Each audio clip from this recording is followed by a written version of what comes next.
या घडीला एक महत्त्वाची बातमी येते। बीडमधूनच बातमी आहे। बीडच्या माजलगावात ढाबा मालकासह मुलावर प्राणघातक हल्ला झालेला आहे। यात महादेव गायकवाड यांचा मृत्यू झालाय।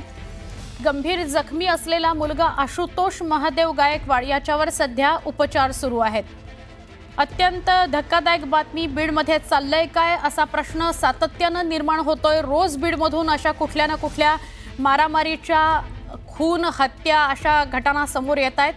बीडमधल्या या घटनेमुळे कायदा सुव्यवस्थेचे धिंडवडे निघालेले आहेत। माजलगाव शहरापासून 4 किलोमीटर अंतरावर नागडगाव पाटी कॉर्नरवर गावरान ढाबा मालक महादेव गायकवाड यांच्यावर आणि त्यांच्या मुलावर हल्ला झाला। आमचे प्रतिनिधी सुरेश जाधव यांच्याशी बोलूया। सुरेश, काय अधिक माहिती? धक्कादायक घटना आहे ही। काल रात्री 7:30च्या दरम्यानची ही घटना आहे। बिल देण्याच्या वादावरून ही घटना घडली आणि त्यामधून जे संबंधित होते त्यांनी ढाबा मालकाला आणि त्याच्या मुलाला देखील गंभीर पद्धतीने मारहाण केली।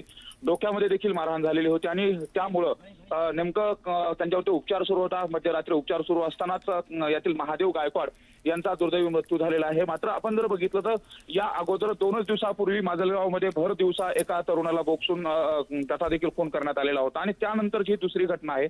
यामुळे नेमका बीडमध्ये कायदा सुव्यवस्था आहे का, पोलीस प्रशासनाचा धाक आहे का, असा देखील प्रश्न उपस्थित होतोय। विशेष म्हणजे ज्यांनी या ढाबा मालकाला मारहाण केली त्यांच्या संदर्भात आता गुन्हा दाखल करण्याची प्रक्रिया सुरू आहे।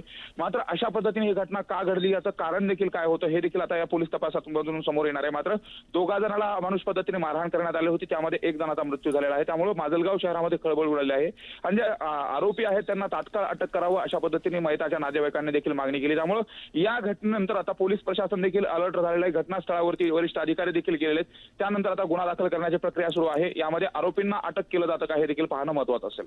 नक्की सुरेश, धन्यवाद माहिती दिलीत त्याबद्दल।